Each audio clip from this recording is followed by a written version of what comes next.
আজকে তাজা বোয়াল মাছকে আমি কষিয়ে রান্না করব। আর যদি সাথে দিই ধনিয়া পাতা তাহলে তার কথাই নেই। এখন শীতের দিনে যদি তরকারি রান্না করে ধনিয়া পাতা দেওয়া হয় তাহলে অনেক মজা লাগে।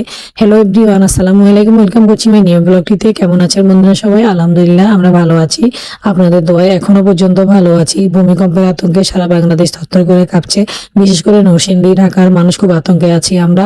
যদি কারোর কাছে কেউ ভুলভ্রান্তি করে থাকে সবাই সবাইকে ক্ষমা করে দেওয়া উচিত, সবার কাছে ক্ষমা চাইছি। সবাই সবাইকে ক্ষমা করে দিবেন। আর বিশেষ করে নামাজের বিছানাতে তোবা ফুঁড়ে নেওয়া উচিত। তো এখন পেঁয়াজ কাঁচামরিচ সবকিছু কষিয়ে একটু পানি দিয়ে আমি রসুন বাটা দিয়ে দিলাম। এখন হলুদ মরিচের গুঁড়া দিয়ে আমি ভালো করে কষিয়ে নিব। আর তাজা মাছ কিন্তু একটু লবণটা বাড়িয়ে দিতে হবে কষানোর মধ্যে, যেন কাঁচা মাছের মধ্যে লবণ ঢুকে যায় রান্না করার সময়। আর সবসময় যদি আমরা মাছকে একটু হালকা ভাজি তাহলে মাছের মধ্যে কিন্তু আমরা লবণটা দিয়ে দিই, তাই না? তো আজকে যেহেতু কষিয়ে রান্না করবো সেখানে একটু লবণটা বাড়িয়ে দিতে হবে। এত বেশি বাড়িয়ে না, নিয়মের মধ্যে দিতে হবে মাছের পরিমাণ মতো, তাহলে কিন্তু বেশ ভালোভাবে লবণ ঢুকে যাবে। এখন ধুয়ে রাখা মাছগুলো একটা একটা করে দিয়ে দিচ্ছি। আর আমার বোয়াল মাছটা এত বেশি বড় না, সর্বোচ্চ আধা কেজি থেকে একটু বেশি হবে এরকম সাইজের মাছগুলা। অনেক মজা, কখনো খাইনি, এবার প্রথম ট্রাই করেছি, ভালোই লেগেছে আলহামদুলিল্লাহ। আর যদি টমেটো দিতাম তাহলে আরো বেশি মজা লাগতো। ডিপ ফ্রিজ থেকে টমেটো দিতে মনে ছিল না, নামানো রান্নার আগে সবসময় নামিয়ে নিতে হয়, না হয় কিন্তু গলে না। রান্নার সময় নামালে কিন্তু এটা দেওয়া যায় না, বরফে আটকিয়ে থাকে।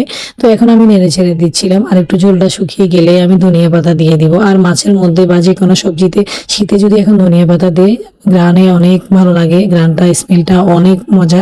তো যাই হোক, আমার বোয়াল মাছ রান্নাটা আপনাদের কেমন লেগেছে অবশ্যই কমেন্টে বলবেন। আসসালামু আলাইকুম, থ্যাংকস ফর ওয়াচিং। আল্লাহ হাফেজ। সে পর্যন্ত সবাই ভালো থাকবেন, সবাই সবার জন্য দোয়া করবেন। এই যে আস্তে আস্তে করে